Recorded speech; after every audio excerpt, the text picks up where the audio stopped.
Bonjour, ici Cléo Maheu. J'accompagne depuis des années des entrepreneurs et des dirigeants dans la croissance de leur entreprise. La raison d'être de ce podcast est de faire briller leur histoire en dévoilant leur parcours souvent atypique et comprendre la différence qu'ils font dans la vie des gens. Dans cet épisode, nous recevons Éric Naman, président de Damotech. Vous découvrirez comment un artiste qui a vécu de la photo pendant 20 ans se retrouve à la tête d'une entreprise manufacturière qui aujourd'hui se classe parmi les entreprises à plus forte croissance au Canada. Et en passant, c'est mon conjoint. Bonne écoute!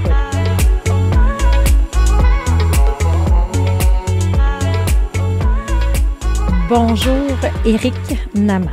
Ça me fait plaisir de te recevoir aujourd'hui dans un contexte différent qu'habituellement, parce qu'on est conjoints dans la vie depuis bientôt 6 ans. Mais on s'est connus dans un monde d'affaires, puis je pense que c'est important pour moi de faire briller tous les entrepreneurs avec ce podcast-là que j'appelle Histoire d'hypercroissance. Puis c'est pas parce que tu es mon conjoint, mais je pense que c'est une histoire qui est extraordinaire. Donc, je veux qu'on parle de toi aujourd'hui. Puis je trouve ça le fun parce que c'est moi qui va poser les questions. Alors, bienvenue. Éric? Merci beaucoup de m'avoir. Je suis bien content. Oui, alors très content qu'on prenne ce temps-là ensemble dans un contexte différent. J'aimerais que tu me parles de ton histoire qui t'a amené à l'idée d'être entrepreneur. Puis je veux qu'on parte peut-être de ton enfance. On sait, tu es d'origine libanaise. Tu as émigré ici. Fait que je veux que tu nous donnes quand même un peu de détails des années un peu plus jeunes. OK. J'ai grandi au Liban. Puis, assez tôt dans ma jeunesse, il y a eu la guerre au Liban, fait qu'on a quitté plusieurs fois parce que mon père travaillait pour des compagnies américaines au Moyen-Orient, puis il voyageait beaucoup. Et c'était difficile de voyager de l'aéroport de Beyrouth. Alors, on a quitté, on a été habité en Hollande, on a été habité à Chypre. Moi, je suis venu étudier aux États-Unis. On a quitté plusieurs fois en urgence. Et alors, ça a été quand même une jeunesse dans un pays en guerre, mais mes parents étaient quand même extraordinaires, puis ils nous ont protégés, ma sœur et moi, toute notre jeunesse, puis ils ont essayé de nous donner une jeunesse aussi normale que possible dans les circonstances. Et alors, j'ai de très, très bons souvenirs de ma jeunesse malgré les temps de guerre. Et puis, à l'âge de 18 ans, j'ai été étudier aux États-Unis. Puis, et ensuite, je suis venu au Canada. Puis, je ne suis plus jamais retourné pour vivre, mais je suis juste retourné pour visiter. Retourner pour visiter. Donc, d'origine libanaise, vous avez été exposé, quand tu dis tes parents ont été très... n'ont pas voulu vous faire sentir cette guerre-là. Et là, tu arrives à 18 ans aux États-Unis, mais tu as toujours vécu... tu as vécu dans différents pays, mais ça a été quoi d'arriver? Y a-t-il un choc culturel en arrivant à l'université américaine? En fait, c'était hyper excitant et motivant. J'étais...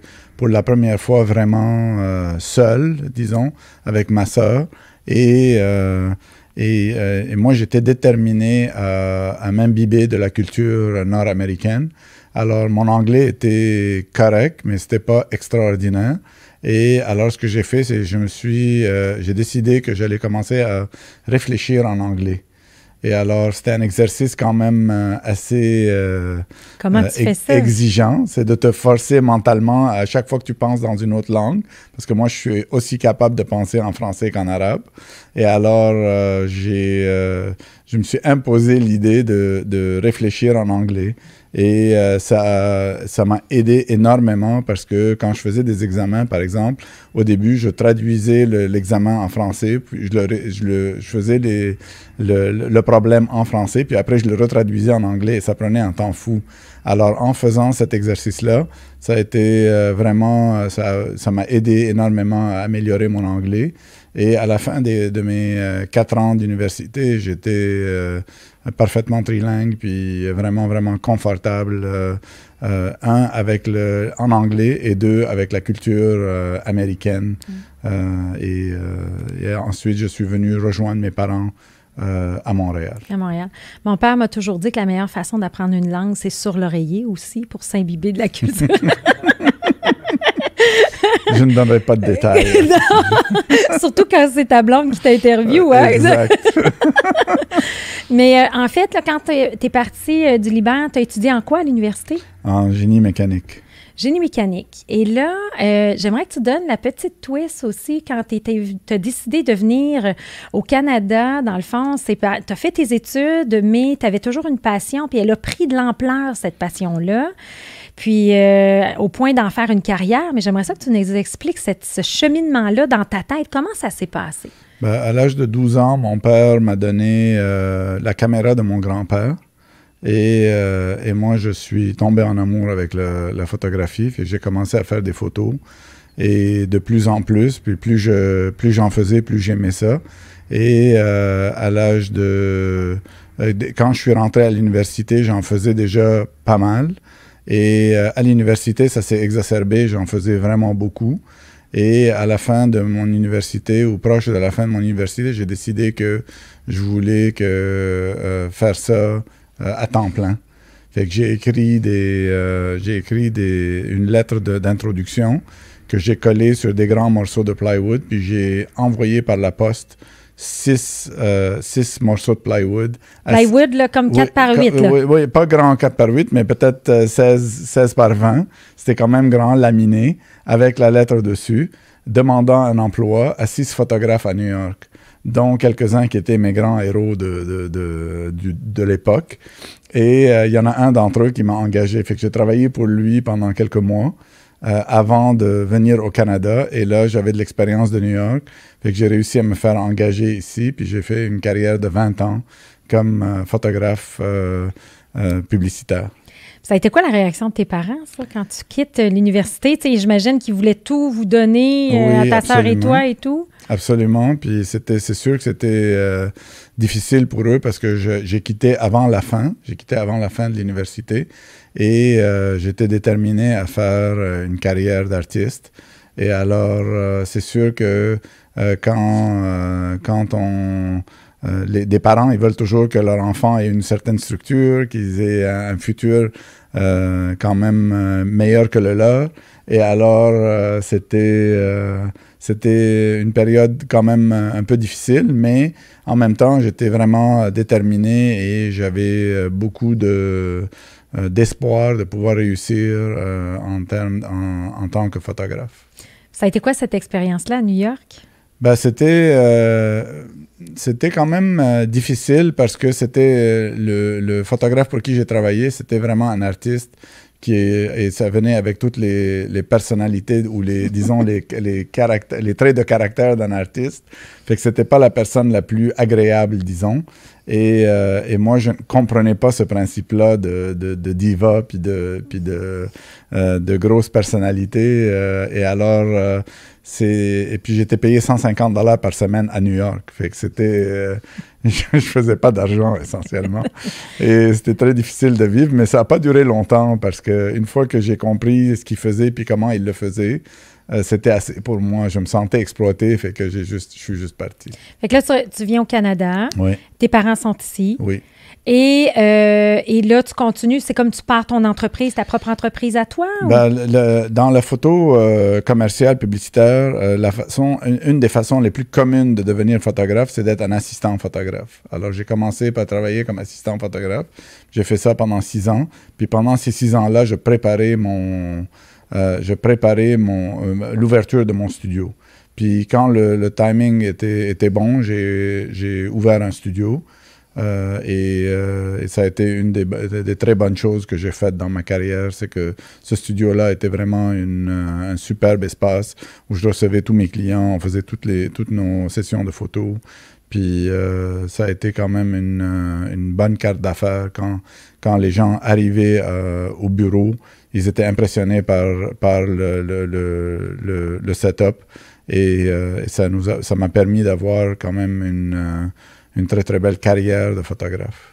Carrière de photographe. Puis d'où est-ce que tu as de l'entrepreneuriat dans ta famille? D'où ça vient, ça, ce désir-là de faire les choses un peu à sa façon?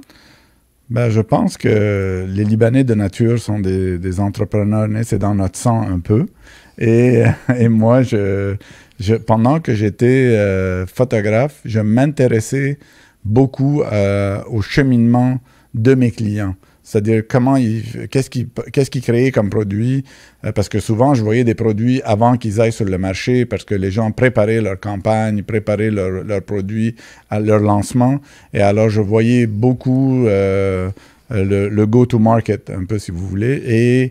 Et à ce moment-là, moi, je m'intéressais à l'aspect et financier, et créatif, et marketing, tout le côté business de la chose. Alors, j'étais quand même à l'aise jusqu'au point où, à la fin de ma carrière de photographe, j'agissais des fois à titre de consultant pour ces compagnies-là parce que j'étais capable de les conseiller sur leur packaging ou leur approche ou dans des cas de recettes de restaurant, de quoi combiner avec quoi, des choses comme ça au niveau visuel. Et alors, ça m'a permis de grandir comme entrepreneur à travers ce processus-là, malgré que pendant que je le faisais, je ne savais pas que c'était ça qui était en train de m'arriver. Tu étais en train de développer une compétence, exact. Une expertise en marketing, exact. Ben oui, développement de produits et tout. Exact. OK. Parce que pour moi, c'était un cumul de 20 ans de voir et d'apprendre et d'observer. Parce que quand on est photographe, la vraie job, c'est d'être un disciple de l'observation, puis d'observer dans une certaine perspective qui est propre à nous. La caméra, c'est juste un accessoire qu'on utilise pour enregistrer cette vision. Cette vision-là. Et alors, pendant tout ce temps-là, je développais cette vision-là, mais je ne le savais pas. Mm-hmm. Bien, c'est intéressant parce qu'on a reçu au podcast aussi, ici à ce podcast-là, Sean, que tu connais, Sean Joel, et je ne savais même pas, il a fait des études pour être un documentaire, puis écrire des histoires pour changer le monde. Et là, il est allé dans la vente, on connaît toute son histoire, et là, il revient à Happy Leader, mais il y a comme toujours je remarque qu'il y a toujours comme une cohérence dans l'évolution des gens, et là, ça t'amène à, c'est ça que je trouve le fun, fait qu'on part de l'amour de la photo, on développe ça, on développe une compétence hors du commun. Mais là, à un certain moment donné, il y a un virage parce qu'aujourd'hui, tu es le président de Damotech depuis 10 ans. Oui. Alors, qu'est-ce qui se passe dans ta tête? Fait que là, il y a un autre changement drastique. Oui, alors c'est sûr que moi, pendant ma carrière de photographe, il y a eu l'arrivée du numérique. Et la photo n'avait pas changé depuis 50 ans à peu près. Les émulsions de films changeaient, mais la technologie, c'était encore une boîte noire où il fallait que la lumière s'enregistre sur un plan de film. Et cette boîte noire, je vous donne un exemple. Moi, j'utilisais dans le début des années 2000, j'utilisais une caméra qui est de la marque Hasselblad, qui est comme un genre de Rolls-Royce de la photographie, si vous voulez, des caméras.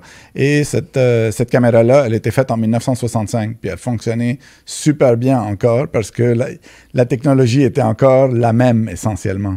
Et quand le numérique est arrivé, ben là, il y a un chamboulement complet de l'industrie était en train de prendre place. Tout d'abord, il y avait une démocratisation de la photographie, c'est-à-dire que n'importe qui pouvait prendre une caméra puis commencer à faire des photos.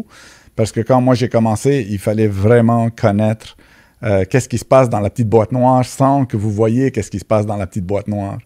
Et alors que une fois que le numérique est là, puis que l'écran est là, puis que c'est instantané, ben, on a besoin de beaucoup moins de connaissances pour pouvoir arriver à produire une image. Il y a un changement drastique. Ça, tu avais vu cette tendance-là. Oui. Et comme moi, je m'intéressais à l'aspect affaires de mon industrie, je voyais qu'il y avait une adoption de la technologie, mais que l'adaptation à faire à l'arrivée du numérique n'était pas là. Alors, qu'est-ce que tu veux dire par là? Ce que je veux dire, c'est que au début de ma carrière, on faisait une campagne ou deux campagnes. Le budget d'une compagnie était, disons, on va dire juste un chiffre rond, 20 000 $ pour faire deux campagnes, disons, pour l'année, pour un certain produit. Et alors, on prenait ces photos-là, puis une fois qu'on avait pris les photos, là, on faisait des déclinaisons de ces photos-là dans plein un billboard, des magazines, des affiches, un petit morceau papier pour le comptoir, des choses comme ça. Et là, le numérique arrive et l'Internet arrive en même temps. Et là, il y a une accélération d'un besoin de contenu. Et alors, ces compagnies-là ont besoin de beaucoup plus de contenu, mais le budget n'est pas adapté aux besoins additionnels de contenu. Et ce que ça a fait, c'est que la qualité des campagnes et la quantité des campagnes est devenue beaucoup plus... la qualité est devenue moindre, mais la quantité est devenue beaucoup plus grande. Et alors, c'était... aujourd'hui, on a besoin de contenu pour Twitter, pour Instagram, pour Facebook, en quantité industrielle. Et une fois que le contenu est affiché, il dure quelques jours, voire semaines, voire heures. Et puis, après ça, on a besoin de quelque chose de nouveau. Fait que toi, tu as senti ça, cette transformation-là? Oui, parce que les campagnes commençaient à changer, les clients avaient moins d'argent, ils avaient toujours le même réflexe, c'est que c'est numérique, ça coûte pas cher, on peut en faire plus rapidement. Vous finissiez la photo, 4 minutes après, ils voulaient que vous envoyiez un fichier avec l'image dessus. C'est sûr le côté artiste puis toute l'expertise n'était plus au rendez-vous nécessairement? C'est sûr qu'il existait encore, puis c'est sûr que prendre une photo avec un iPhone, puis prendre une photo avec une vraie caméra qui a 50 ou 100 mégapixels, c'est pas la même chose. Mais il y a une certaine démocratisation du processus et il y a aussi un besoin d'immédiat qui joue énormément dans l'équation par rapport au début de ma carrière où il fallait développer du film, il fallait attendre. Alors, c'est vraiment une approche complètement différente. Fait que là, dans le fond, t'es à ton apogée, ça fait 20 ans que tu es en affaires, oui. Tu as vécu de l'hypercroissance, tu as des clients high-end, si je peux dire, là, de la grosse clientèle de Montréal. Tu fais des comptes comme, je me rappelle, tu m'avais déjà parlé, là, Kentucky, Vanout, tous des gros comptes comme ça, commercial. Là, tu vois cette transformation-là que tu nous expliques. Puis là, qu'est-ce qui se passe dans ta tête? Dans ma tête à moi, c'est que je voyais que l'industrie allait continuer à aller dans la même direction, qui n'était pas une direction qui m'inspirait.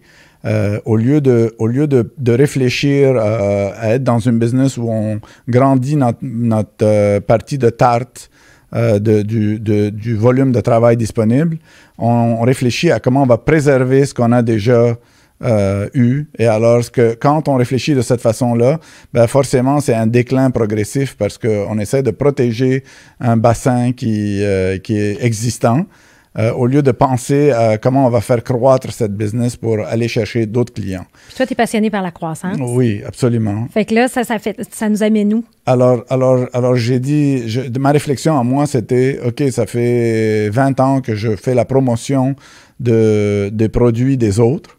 Et peut-être que je devrais trouver mon propre produit à moi à acquérir. Puis parce que tu peux y ajouter de la valeur parce que tu as développé cette compétence-là. Exactement. OK. Alors là, tu as fait une recherche pour trouver des entreprises. Oui. Puis c'était une recherche assez exhaustive. J'appelais des fois dans des bureaux comptables, puis je demandais simplement, avez-vous des compagnies à vendre, sans qu'il y ait un lead nécessairement. Puis j'ai rencontré à peu près 15 compagnies différentes où j'ai fait plusieurs due diligence. Puis c'était très, très varié. Puis moi, dans ma tête à moi, je pensais que j'allais finir par acquérir une compagnie qui allait être un B2C parce que c'est ça que j'avais surtout rencontré dans le domaine de la photo. Et alors...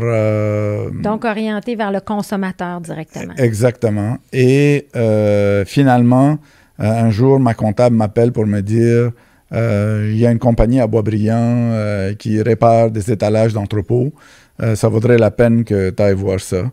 Puis j'étais assez vexé au téléphone parce que je lui ai dit « Qu'est-ce que tu veux que je fasse avec une compagnie qui répare des étalages d'entrepôt? » Elle dit « Ça vaut la peine que tu ailles voir. » Fait que j'ai dit « OK. » Fait que j'ai été voir cette compagnie-là. Puis c'était intéressant dans le sens qu'il y avait un produit unique qui avait une niche dans le marché.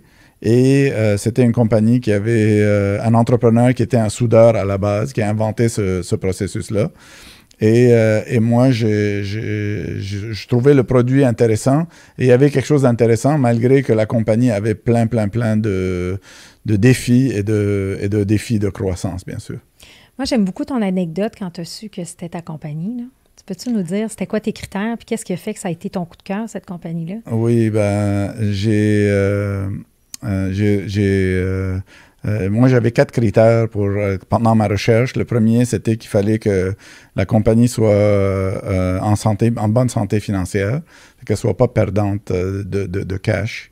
Le deuxième critère, c'était qu'elle ait un bon produit, que je ne sois pas embarrassé de le pousser ou de le vendre.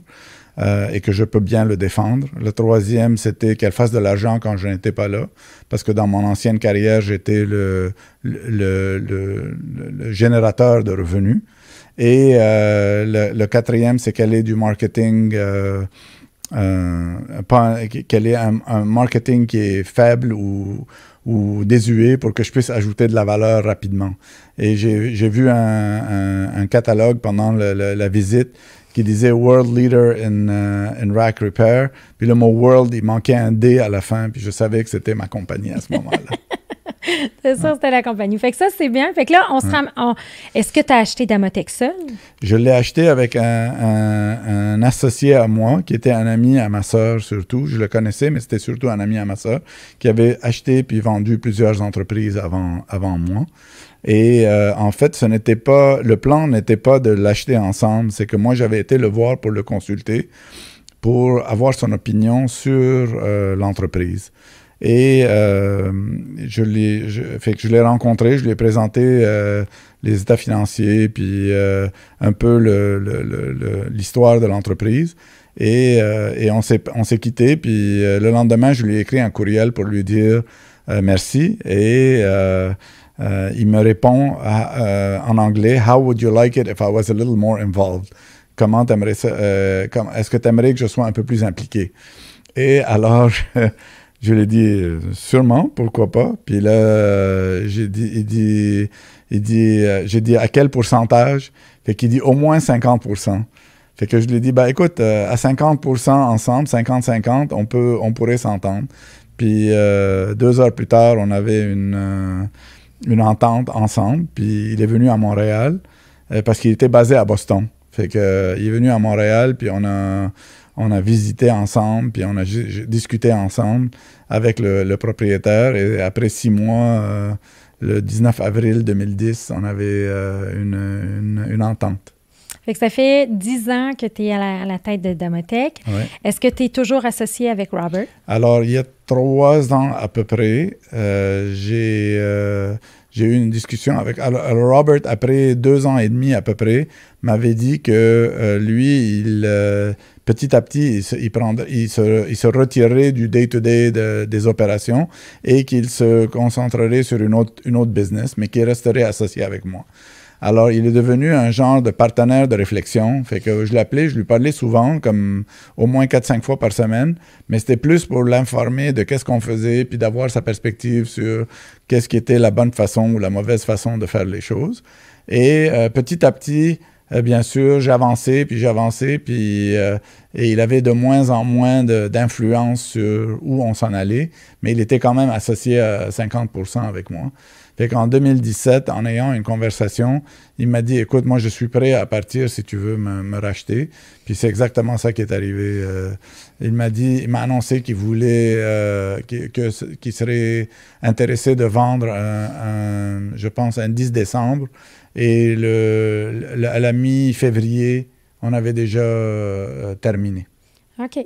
Fait que ça, puis parce que toi, tu gérais principalement les opérations ici au Québec, puis tu étais en contrôle de tout. Oui, exact. Puis il avait de moins en moins de présence dans l'entreprise. Mais ça a été un très, très beau partnership. Je suis vraiment content qu'il ait été mon associé. On s'entendait très, très bien. Puis demain, si je devais faire une autre aventure, ça ne m'étonnerait pas que je l'appelle pour lui dire est-ce que tu voudrais faire ça avec moi? Parce qu'il avait développé, ben là, on va rentrer plus dans le cœur de Damotech, mais parce que lui, il avait tout développé, le réseau américain, aussi de fournisseurs et tout. Là. Il y avait un beau wow au début dans son implication. Exact. Alors nous, la façon qu'on s'est divisé les rôles, tout d'abord, on a décidé d'être coprésidents tous les deux, fait qu'on prenait des décisions ensemble. Moi, ma job à moi, c'était de lui rendre la vie facile. C'était ça l'emploi, pour que lui, il se concentre sur le développement du réseau de distribution. Alors, je m'occupais des finances, je m'occupais du marketing, des embauches, de la production, du développement, tout ce qui n'était pas relié aux ventes pures de distribution. C'était moi qui avais ça dans mon assiette. Et j'allais le rencontrer quand il y avait des rencontres importantes avec de la distribution et des choses comme ça. J'allais le rencontrer aux États-Unis. Puis là, on achète Damotech. Il y a combien d'employés à cette époque-là? Il y avait 15 plus nous deux. Fait que ça fait 17 au total. 17. Aujourd'hui, il y a combien d'employés? 102, je pense. 102. OK. En 10 ans. En 10 ans. En 10 ans. OK. Ouais. Et là, dans le fond, on développe un marché américain, ce qu'il n'y avait pas avant, le réseau de distribution, tout ça. Et on peut dire que Damotech a vécu de l'hypercroissance. Là. On pourrait nommer tous les prix que vous avez gagnés dans les dernières années. Oui, puis 10 ans sans aucune année négative, toujours en croissance. Puis cette année, on est vraiment chanceux. Même pendant la pandémie, on va avoir probablement une croissance aux alentours de 30 30 %. Fait qu'on parle vraiment d'hypercroissance. Puis là, c'est ça qui m'intéresse, tu sais, dans le sens que, bon, c'est sûr, je te connais personnellement. J'ai rarement vu quelqu'un de plus humain que toi, de prendre soin de ta famille, des gens qui t'entourent, de tes amis, de tes employés. Tu as fait plein de podcasts où tu parlais énormément de ta culture. Mais le côté que j'aimerais adresser, c'est tout le côté, cette drive-là de vouloir croître, mais jamais au détriment des gens. Puis d'où ça vient, puis comment tu l'expliques, puis c'est quoi un peu l'histoire de Damotech comme ça? Ben, en fait, c'est bien faire et bien réussir ne sont pas mutuellement exclusifs. Ça veut dire qu'on peut réussir et faire grandir l'entreprise sans le faire au détriment des employés et du côté humain. Fait que quand vous embauchez les meilleures personnes et vous leur donnez les opportunités de contribuer et de grandir, ben c'est sûr qu'ils vont vouloir faire ça parce que quand on embauche les gens avec la bonne attitude et la bonne approche, leur désir, c'est de contribuer à la croissance de ce à quoi ils participent. Et alors, moi, je crois fermement à ça. Et mon rôle à moi comme président d'entreprise, c'est de les trouver et de leur donner les outils et l'environnement dans lequel ils peuvent se réaliser. OK. Et alors, ça revient à ta raison d'être personnelle. Peux-tu nous la nommer, ta raison d'être? Ma raison d'être à moi, c'est d'inspirer le dépassement de soi à travers une expérience de travail exceptionnelle. Alors, ce qui m'intéresse à moi, c'est de donner un environnement de travail qui est vraiment particulier. On a dans la même chose qu'en photo, c'est répété chez Damotech. On a un espace de travail absolument magnifique. C'est une des plus belles usines du Québec. Et c'est notre carte d'affaires aussi, notre carte de visite. On reçoit des clients, ils voient l'immeuble, ils savent que c'est une opération sérieuse. On reçoit des nouveaux employés. Quelqu'un qui travaillait chez PepsiCo, qui était un vice-président ou chez GE, qui vient chez nous. On est une PME de 100 employés. Ben, il faut qu'il y ait quelque chose pour que cette personne-là quitte une multinationale pour venir travailler chez nous. Mais c'est ça qui nous arrive régulièrement. Alors, on a un environnement de travail qui est vraiment bien, intéressant, et on a une culture d'entreprise qui est très, très forte parce qu'on passe beaucoup, beaucoup de temps. Et moi, personnellement, je passe à peu près 30% de mon temps sur l'aspect people de notre entreprise. Alors, les embauches, je rencontre, à part la production où il y a quand même un moins de besoin de ma présence, je rencontre absolument tous les employés qu'on engage. Puis ça, est-ce que tu te vois faire ça encore? S'il y a une croissance encore, là, si on continue le rythme de croissance-là... Oui, alors ça devient de plus en plus difficile. Mais je suis, tant et autant que je suis capable de le faire, à un moment donné, si jamais on a vraiment du succès, puis on parle de chiffres beaucoup plus élevés de nombre d'employés, ben à un moment donné, je vais choisir des seuils d'importance de la position et je déciderai si je dois rencontrer ces gens-là ou non. Et aussi, ce qui est intéressant, c'est qu'au niveau ressources humaines, à l'intérieur de l'entreprise, on inculque toutes ces valeurs et tout ce qu'on cherche, on l'inculque aux gens dans ce département. Alors, notre contrôleur, Frédéric, puis notre conseillère en ressources humaines, Marianne, sont tous les deux maintenant très à l'aise à déceler ce qu'on recherche comme dans les embauches qu'on fait. Fait que tu le fais pas, c'est pas par manque de confiance, c'est Absolument juste par pas. c'est plus par intérêt de dire, moi, je veux connaître les gens, je vais être proche des gens qui vont joindre la grande famille de Demotech. Absolument, et jusqu'à date, j'ai été le fil conducteur de toutes ces embauches-là, et je me dis tant et autant que je suis capable de le faire, je vais continuer à le faire, mais c'est sûr qu'à un moment donné, je ne serai plus capable de le faire et on va trouver des moyens de garder cette qualité-là d'embauche qu'on a aujourd'hui. OK. Puis là, on est chez Demotech. Là, on est rendu une centaine d'employés. On a un gros volet culture. Et là, on vise l'hypercroissance. C'est quoi le modèle d'affaires de Demotech? Comment il a évolué? Là? C'est bon, on développe un réseau de distribution, mais au-delà de ça, qu'est-ce que tu as fait pour faire c'est quoi la stratégie de croissance de Demotech? Alors, quand on a fait l'acquisition de l'entreprise, on était une entreprise qui faisait des réparations d'étalage d'entrepôts. Alors, une entreprise a un entrepôt de 500 000 pieds carrés, puis ils ont des caristes, puis ces caristes-là sont payés pour ramasser des palettes, puis les déplacer, puis les placer. Et des fois, ils sont payés, rémunérés pour aller vite. Et alors, leur allégeance est à leur poche et non au racking. Et alors, ils finissent par endommager le racking. Et à ce moment-là, ces compagnies-là nous appellent. Et quand ils nous appellent, nous, on rentre en service. Et avec le temps, on a développé beaucoup d'expertise à ce sujet-là.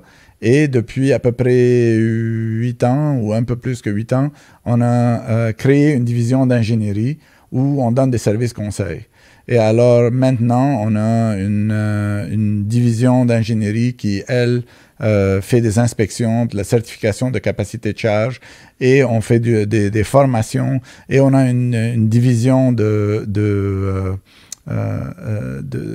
logiciels, de développement de logiciels, parce qu'on a aussi développé notre propre technologie à l'interne. Et alors, on a migré d'être une compagnie de réparation à une compagnie de sécurité de palettiers dans l'entrepôt, de sécurité de racking. Et alors, c'est un service beaucoup plus complet où on fait des partenariats avec des Fortune 500 pour être leur service conseil et leur service de réparation et de maintenance et leur service de formation, etc. Tu es comme devenu un partenaire, dans le fond, en sécurité, très, très niché. Exact. Très, très niché. Et j'imagine qu'avec tout ça, ces divisions-là, tu as une équipe de direction qui t'entoure. Comment tu es structuré? Qui est absolument fantastique. Alors, on est 8 personnes sur le comité de direction. C'est toutes vraiment des exécutifs chevronnés. Et ils représentent un peu tous les départements, la production, les ventes, la production, les ventes, le marketing. Fait que là, tu as une équipe multidisciplinaire qui travaille avec toi. Oui.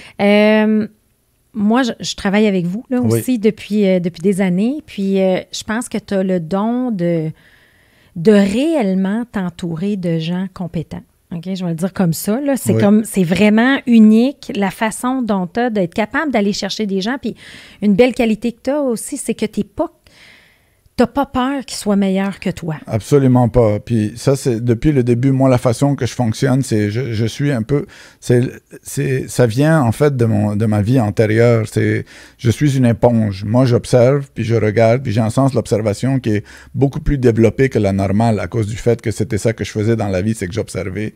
Alors j'ai cette habileté à reconnaître des qualités puis des défauts. Puis tout ce qui va in between. Et alors, ma force à moi, c'est vraiment de recruter des gens et que la meilleure idée gagne. Moi, j'ai aucune prétention de connaître tout ce qu'il y a à connaître dans une entreprise. Moi, ce qui m'intéresse, c'est d'avoir la meilleure idée, le meilleur débat possible. Et des débats, il y en a. Je suis très, très ouvert aux idées des autres. Et des fois, dans mon processus décisionnel, je ne suis pas un décideur rapide. J'avais pas remarqué ça. J'ai souvent besoin de réfléchir et de m'imprégner de plein d'idées. Et ce qui va arriver, c'est que à un moment donné, ça va être clair pour moi, puis je vais prendre la décision. Mais une fois qu'elle est prise, la décision, toute la machine embarque, puis là, je ne suis plus arrêtable. Je suis très déterminé. L'exécution se fait bien. L'exécution. Non, puis tu as une équipe qui est très, très... Lorsque, tu sais, l'idée est claire, puis on sait où on s'en va, on a la direction, tu as la meilleure équipe pour y arriver, exact. Puis vous faites des choses extraordinaires. Puis je pense que c'est ce qui contribue à ce succès-là. C'est sûr. Et ça s'est jamais fait dans les dernières années au détriment de l'humain. Au contraire, il y a plein de belles choses au niveau de la culture. Puis moi, j'aimerais ça te demander, tu sais, sans que tu nous listes toutes les choses de culture, mais c'est quoi ta plus grande fierté par rapport à Damotech? Wow. Ben, c'est sûr que c'est l'équipe que j'ai bâtie et qu'on a bâtie ensemble. C'est vraiment une belle place. Aujourd'hui, c'est l'Halloween. Il y a plein de gens déguisés dans le bureau, malgré qu'il y a la COVID. Puis les choses sont difficiles. Pendant la COVID, on faisait des zooms. Tout le monde était en surprise, habillé en T-shirt orange, parce que orange, c'est notre couleur. Puis les joueurs A qu'on a ont été vraiment A pendant la COVID. En ce moment, on a plein d'ingénieurs qui voyagent encore, qui font tout leur travail. Puis qu'il y a une réalité en plus qui arrive particulière avec eux. Ils doivent faire la quarantaine. Quand ils reviennent. Fait que c'est quand même un sacrifice assez important. Alors, l'équipe, c'est sûr que c'est ma fierté. Puis sans elle, j'ai un beau building, puis c'est pas grand-chose. Puis l'autre chose de laquelle je suis très fier, c'est l'expertise qu'on a in-house. On a vraiment une expertise. On a des Fortune 500 qui nous appellent à 9 h le soir pour nous dire, écoutez, on a un petit problème dans notre entrepôt, il y a eu un effondrement, ou il y a eu ici, ou un incident quelconque. Est-ce que vous pouvez venir? Puis nous, on a beaucoup d'ingénieurs qui sont sur la route. Fait que à 9 h le soir, on parle la machine, puis le lendemain, à 9 h le matin, ils ont un ingénieur dans une autre ville, dans l'autre bout du pays, qui a pris un avion le soir pour arriver. C'est vraiment impressionnant à ce niveau-là, notre capacité de vouloir servir nos clients. Et ça, c'est imprégné dans l'ADN de l'entreprise. Tout le monde comprend qu'on est bon, mais qu'on est toujours au service d'un client à la fin. Puis là, c'est tout beau, puis là, on parle de belles phrases, tout ça, mais moi, je veux que tu amènes le côté, là, ben, je te connais, mais tu as un côté très unique, propre à toi, qui est de jamais, pas de compromis sur la qualité. Oui. Quand tu fais quelque chose... Il faut que ce soit bien fait. Il faut que ce soit pas bien fait. Il faut que ce soit comme parfait, excellent. Oui. Puis j'aimerais que tu donnes peut-être des anecdotes où tu nous racontes comment t'as embarqué l'équipe là-dedans. Parce que tu es unique en ton genre. OK? Fait que là, faut comme. Je me rappelle juste d'une anecdote avec Robert qui, au début, il y en a plusieurs, là, mais tu sais, avec Robert qui est directeur des opérations. Puis quand vous avez acheté le building, quand tu as acheté Damotech, vous n'étiez pas dans la bâtisse que vous êtes actuellement. Exact. C'était le bordel. Et là, tu as fait une usine de métal qu'on peut manger à terre. Oui. Alors, puis ça vient de toi. Oui. Fait que j'aimerais ça que tu nous expliques un peu, c'est quoi ton système, ton schéma de pensée par rapport à ça. Alors, c'est sûr que, comme tu dis, j'aime que les choses soient bien faites. J'aime qu'elles soient... le côté visuel est vraiment important pour moi. Alors, il faut que tout soit visuellement et opérationnellement optimisé. Et... un des défis de Damotech qui est intéressant pour moi, c'est que c'est un produit qui est quand même, pour être vulgaire un peu, c'est des pâtes oranges qui retiennent du racking dans un entrepôt. C'est pas très sexy ou excitant. Mais comment on rend ça intéressant et excitant? C'est à travers un marketing intéressant, visuel, riche en exemples et en finesse. Et en fait, notre marketing à nous n'est pas très industriel. On prend un produit industriel, mais on le vend comme si on vendait à un consommateur au bout de la ligne. Souvent, c'est vendu on le représente sur un fond blanc. C'est très épuré. Les images sont vraiment des images qui sont souvent d'un feeling plus retail qu'industriel. Et l'approche est aussi... on essaie de rendre ça un peu plus sexy que ça l'est. Et par exemple, au début, quand je suis arrivé chez Damotech, il n'y avait pas de graphisme à l'interne ou quoi que ce soit. Et moi, je venais de ce monde-là. Alors, j'ai engagé quelqu'un qui est venu travailler avec nous tout de suite. Et puis, la contrôleur, à ce temps-là, elle rentre dans son bureau, elle lui dit « Ça doit être vraiment le fun de se faire payer pour dessiner toute la journée. » Alors, c'était pas dans la culture. C'était pas dans la culture de l'entreprise de comprendre qu'est-ce que c'était du graphisme. Et alors, quand on a fini par faire le premier kiosque qu'on a monté, on l'a monté dans l'espace de la réception pour le tester. Et quand Robert a vu ce kiosque-là pour la première fois, Robert, qui était le directeur des opérations et l'employé numéro 1 de Damotech, qui est encore là, lui, il dit cette Chloé-là, c'est une invention qu'on aurait dû acheter il y a longtemps. Alors, c'était le début de la compréhension de comment amener l'entreprise à se raffiner en termes visuels. Par exemple, dans les courriels, chaque signature de chaque employé était différente. Il y avait des bonhommes soleil, il y avait toutes sortes de choses qui étaient envoyées, des blagues, des choses comme ça dans les signatures des courriels. Fait que là, il fallait mettre un stop à ça puis mettre une signature uniforme à tout le monde. Fait qu'on a fait ça rapidement. Mais après ça, tous les documents, les présentations PowerPoint au début, quand je les voyais, ça me faisait mal aux yeux. Alors, ce que j'ai fait, c'est le bureau de graphisme, on l'a appelé le bureau de beautification. Et là, tous les documents qui étaient vus à l'extérieur de l'entreprise par un client ou quelqu'un autre que les employés de l'entreprise devaient passer dans le bureau de beautification. Et c'est comme ça qu'on a réussi à amener tout le monde à comprendre. Rendre sexy le produit en soi sur le marché, mais aussi à l'interne. Parce que là, tu parles beaucoup de, tu sais, le produit, le marketing. Ça, c'était ton dada parce que tu l'avais. Puis enfin, tu avais une chance de le faire pour ton propre produit. Oui. Mais parle un peu de ton usine, puis ne serait-ce que lorsque vous passez, vous avez la chance d'aller à Boisbriand, Damotex, juste à côté du Costco à Boisbriand, coin sur la 640 et coin de la 15. Il y a un gros monsieur, une affiche géante qui a à peu près 20 pieds, qui est un homme noir, les bras croisés. Raconte l'histoire de juste cette idée-là. Là. Ben, en fait, on cherchait des idées pour représenter comment on va adresser la protection, parce qu'on vend des produits de protection dans l'entrepôt.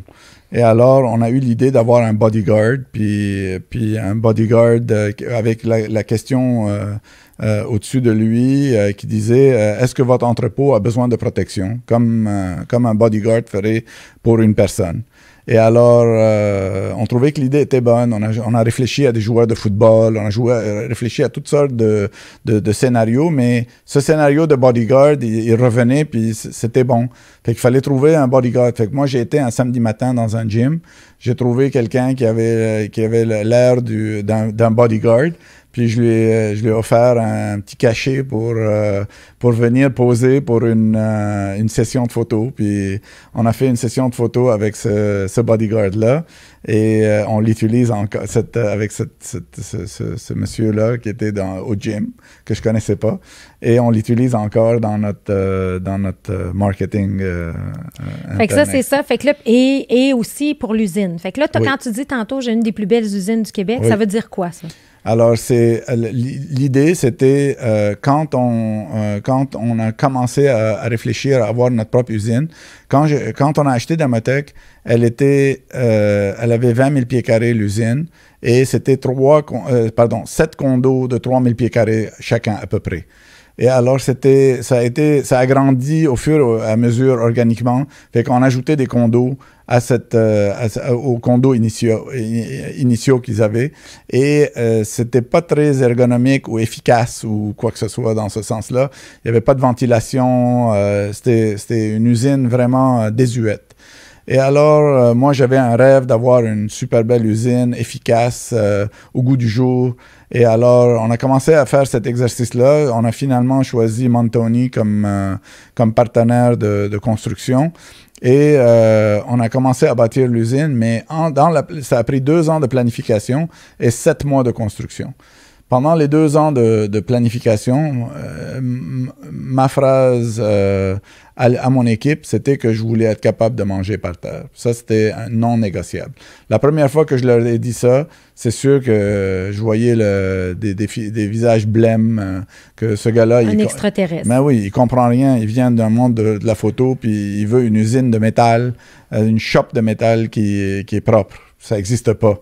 Fait que, et moi, j'étais convaincu que ça pouvait être fait. Et aujourd'hui, 5 ans plus tard, on a une usine qui roule, qui est vraiment propre. Qui est certifiée LEED. Et la certification LEED était un très gros défi parce qu'on est des soudeurs, puis quand on soude, on consomme de l'énergie. Et c'est à l'encontre de ce que LEED a besoin. Mais raconte un peu tous les systèmes de ventilation, tout ce qui a été réfléchi avec ton équipe. C'est ça. Alors, on a essayé de capitaliser sur l'énergie qu'on consomme pour la recycler dans l'immeuble, pour pouvoir chauffer l'immeuble avec cette énergie-là. Alors, quand on sort, par exemple, les unités du four après qu'elles aient été peintes, toute l'énergie qui est dégagée de cette chaleur-là, on la récupère au complet, puis on la recircule dans l'usine pour pouvoir chauffer l'usine avec cette énergie-là. Les compresseurs, la même chose. On récupère l'énergie des compresseurs, la chaleur des compresseurs, on l'utilise pour chauffer l'usine l'hiver et on la jette dehors l'été. Et alors, on a plein de systèmes comme cela. Et dans notre planification, on était obsessif. Alors, on avait... moi, je recevais des plans à tous les jours de l'usine sur un iPad, puis je passais les soirées à regarder ça. Puis le lendemain, on faisait des correctifs, puis des correctifs.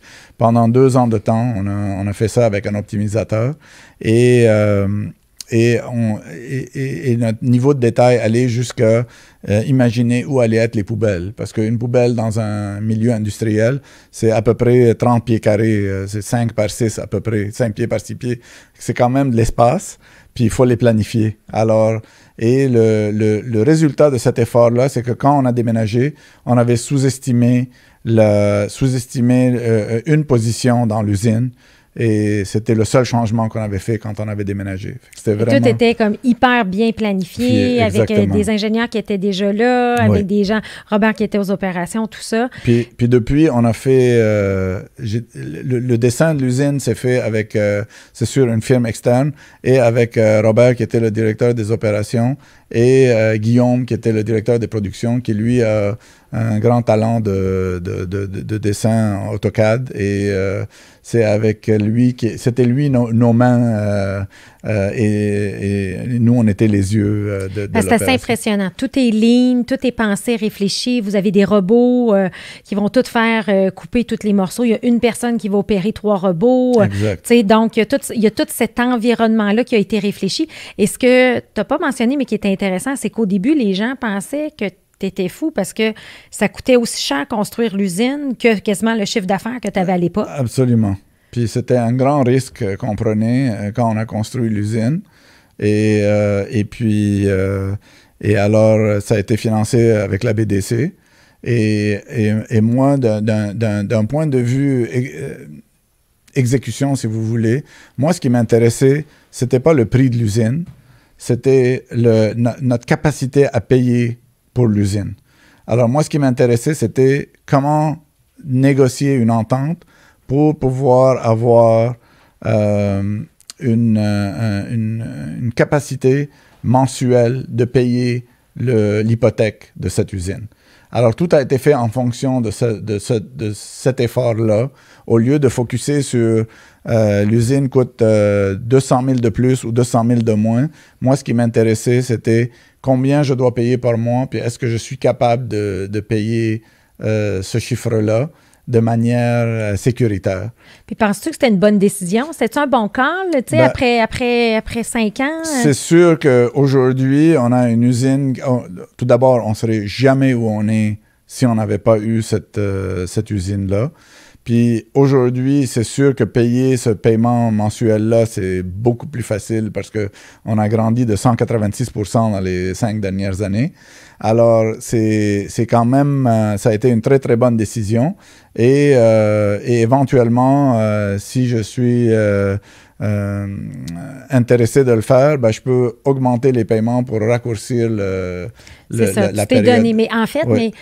Mais tu sais, c'était quand même un risque. Certainement. Oui. Oui, absolument. Puis c'était quand même la BDC est un partenaire fantastique qui nous a beaucoup aidé dans la structure de l'entente pour qu'on puisse se permettre de rester en bonne santé financière. Et alors, on a eu des congés de paiement au début, puis des choses comme ça, qui nous ont permis de vraiment se placer, puis d'être organisés pour pouvoir grandir comme on le voyait. Puis aujourd'hui, ils doivent être contents de nous avoir aidés. Hein? Certainement, ils nous ont même aidés une deuxième fois parce qu'on vient de faire un agrandissement interne. On a bâti une mezzanine intérieure de 3000 pieds carrés pour accommoder encore plus d'employés. Parce que c'est sûr que petite anecdote, quand on a déménagé, on était 23 employés. Et la mairesse de Boisbriand était là, puis elle me dit combien d'emplois vous pensez que vous allez créer? Puis moi, je n'avais pas d'aspiration énorme à créer beaucoup d'emplois. Fait que je lui dis 5, que je trouvais qu'il était un très grand chiffre. Et c'est sûr qu'aujourd'hui, elle serait fière de moi, je pense. Oui. Alors, et maintenant, c'est quoi les grands projets pour Damotech? Parce que, tu sais, il y a toute une belle histoire, 10 ans que tu es à la tête de Damotech, tu es rendu une équipe de 100 personnes, tu t'impliques dans la culture, les processus, c'est ton dada, tu adores ça. Tu es arrivé ici, tantôt, tu me montrais la photo des gens déguisés, ça fait partie de tes valeurs fondamentales. Comment tu vois le futur de Damotech? Ben, j'ai espoir qu'on continue sur cette lancée, c'est sûr. J'ai espoir de pouvoir possiblement faire une acquisition ou avoir encore plus de présence aux États-Unis. On a déjà beaucoup de présence, mais de pouvoir accélérer encore cette croissance-là. Et c'est sûr que j'ai beaucoup d'espoir de pouvoir continuer à faire grandir l'aspect conseil de l'entreprise, qui est notre expertise et notre force.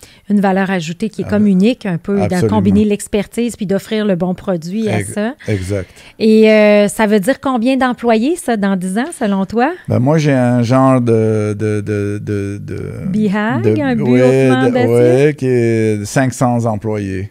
OK. C'est ça que j'aimerais arriver à ça un jour. 500 employés. Oui, fait que ça fait encore des beaux projets. Oui, exact. Ça devrait me garder occupé pendant un petit bout. Pendant un petit bout. Bon, excellent. Si les gens veulent en savoir plus sur Damotech, c'est quoi la meilleure façon de vous rejoindre?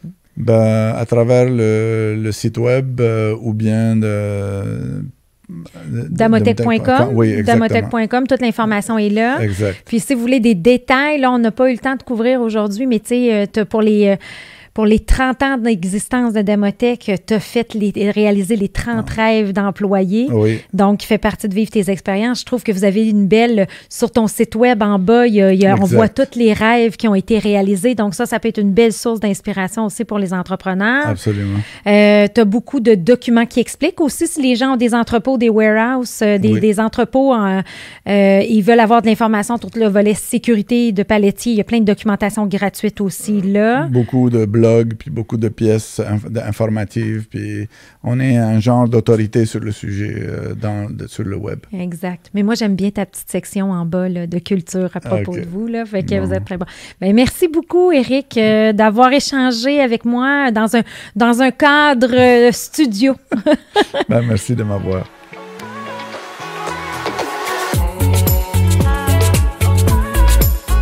Tous les autres épisodes d'Histoire d'hypercroissance sont disponibles en format audio sur les principales plateformes de podcast et en vidéo sur YouTube. Pour du contenu exclusif, rendez-vous sur la page LinkedIn Hypercroissance ou sur le site hypercroissance.com. Au plaisir de vous y retrouver très bientôt.